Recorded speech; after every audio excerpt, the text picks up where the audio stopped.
I have mentioned many times in this channel how the Spanish described a almost supernatural devotion that the people from Mesoamerica had for their gods and for their religion. Now, do we have any more evidence of this? Are there any codices or any other further written evidence that the people from Mesoamerica truly worship the way the Spanish described that they worship? When I'm talking about the Spanish, I'm talking about Cortés, I'm talking about Alvarado, I'm talking about De Soto. Anyway, this channel is your channel for Mesoamerican culture, magic, and Mesoamerican occult. And we will cover this today. Thank you very much for joining me. Have a great one. Let's go.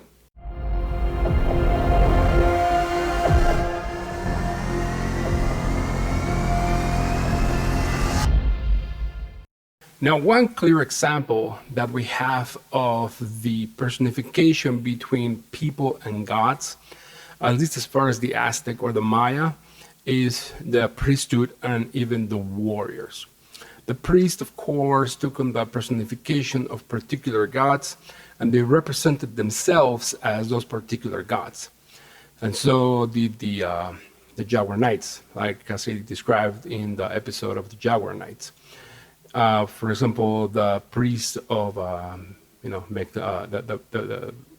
the priest of Xipetotec, for example, can be any priest. The priest of Xipetotec, for example, took upon the vestments of Xipetotec of transformation, and the festival was celebrated in her honor.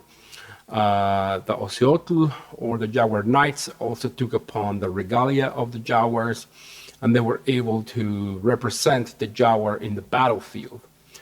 And this is not very different from, let's say, the Egyptians, where there was a particular, let's say, pharaoh who represented Horus, and therefore that particular priest of Horus or a particular priesthood of, let's say, Tehuti or whatever you want to assign it to, it just took upon that personage and represented itself as that particular god. But the people from Mesoamerica went beyond that. They did not only just had the priest and the warriors didn't have exclusive rights to the personification of those deities, but also the regular people took upon that personification for themselves. This particular image that you see on your screen is a pre-colonial, pre-Columbus, pre-Spanish image of two particular tribes, where one of them takes upon the regalia of a Quetzalcoatl. Quetzalcoatl is a god that is also very much related with water. And in this instance, we can see Quetzalcoatl in the bottom part in the waters. And the interpretations for this particular image are varied, but most archaeologists agree that it is a personification of Quetzalcoatl during the battlefield.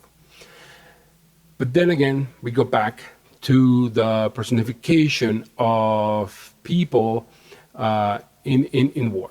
And this is the reason why. For the people from Mesoamerica, war was not just war. It was a form of religious celebration or cult. The wars were holy. They were not only fought here on earth, but they also had a repercussion for them in other realms of the other gods. There are multiple gods, there are many different realms. But this is not very different. For example, let's say the Greek and the Iliad, where, for example, Achilles kills Hector and the gods are somehow involved during the battle. So for the people from Mesoamerica, this is very much similar. The gods are very much involved in the warfare of the people involved during this warfare, and that is why sacrifice was also very important, because the people from Mesoamerica believed that if they were to offer the proper sacrifices, the gods will look upon them with greater favor, and as a result, they'll have a better outcome during the war. Now, to make the assumption that regular people were involved in the works of the gods, or they personify themselves as particular gods, aside from religious celebrations or from wars, we have to get a little bit more evidence-based. And so I chose this article by Alfredo Lopez Austin called The Mexican Before the Cosmos. The reference will be at the bottom. In that one, he says, the Mexican vision of the cosmos perceives a divine reality that was transplanted from the space of the creatures they believed in, and when a duality between nature, within the nature of time and space. Now, this is a duality that I have also spoken about in my previous episodes. There is this earth with the time that we have, and there's also the realms of the gods. And so when Mr. Austin, he starts to describe how the cosmovision of the people from Mesoamerica was based on those two realms, it just corroborates my point. And my point is that the people did not only saw themselves as people, they also saw themselves as part of that space and part of that time. And that space and that time are representation of nature and of time, and the God that rules over that, or that part of nature and over that part of time. Now, Mr. Austin also continues. He says, in space-time is where they lived, and the foreign space is where the supernatural entities resided. Now, this statement that Mr. Austin just made, it is the basis of all Mesoamerican magic, myth, religion, everything. Because as I have described in the previous episode, time rules everything. It just determines which God is in which space and which God is not in that particular space, when is their time for them to be there, and when it's not their time to be there. Now, this can take on many different examples, because it was everywhere. The religion and the beliefs of the people from Mesoamerica were everywhere. But one of the most beautiful examples that I believe it's there is the goddess Chicomecoatl. Now, this particular goddess is supposed to be living in Tlalocan, which is kind of like the realm of the gods, of a particular set of gods. But these are more like earthy nourishment type of gods. And this particular goddess is very important, because if there was a food staple for the people from Mesoamerica, it was corn. And this particular goddess was in charge of corn. She looked after corn from her realms, but also she came back from Tlalocan once the corn was ready to be harvested. And the reason why this happened is dual. There's two reasons why. Number one, because of the belief that this particular goddess prepared the corn and made it available for people. And there are other more complex aspects of this particular corn. For example, the Maya, for example, said that we're like people with the corn, that our skin is made out of like the same corn, which is kind of like, I guess, carbon. So I guess they were not that far off. But also because of the way in which people were supposed to share their corn, they were supposed to feed their people, they were supposed to make it into pinole, which kind of like are these corn type of cakes, which made, they preserved really well. So people were able to eat them throughout the winter.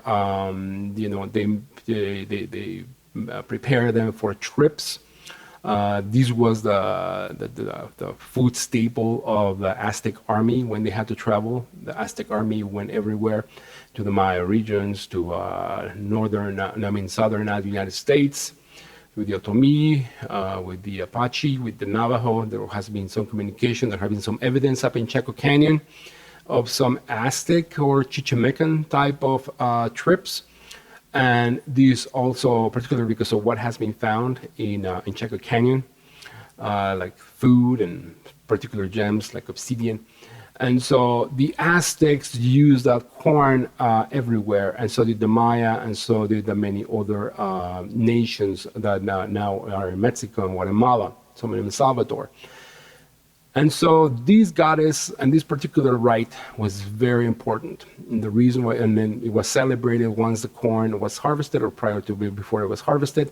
There was a celebration to this particular goddess. And this was a connection that the people had with the time, of course, the time of the harvest, and the place, of course, where the corn resided. And since we have the time and the place, therefore, the presence of that particular goddess is there. And it was celebrated and honored with the elements that belong to this particular goddess. Now, the personification of gods was not only limited to people. It was also included flowers like Xochiquetzal. It also included mountains. There were some mountains, for example, there's a particular god called Tepehuic.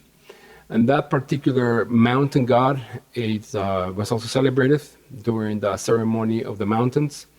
This particular god kind of fell under the jurisdiction of Tlaloc. And then it became even more complicated because of time. Tlaloc, for example, was the god of rain and water, also transformed with time. Tlaloc at one point became kind of like a four cardinal kind of like god. And this is kind of part of elemental type of magic, which is just everywhere all over Mesoamerica.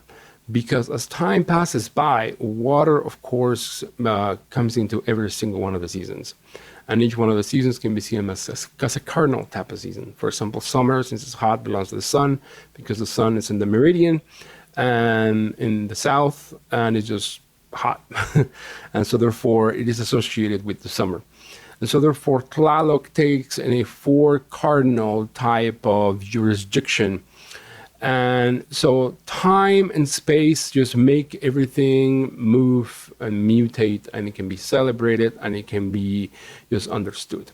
The gods of the people from Mesoamerica were not stationary gods. They were very dynamic and diverse, and they intermingle with one another.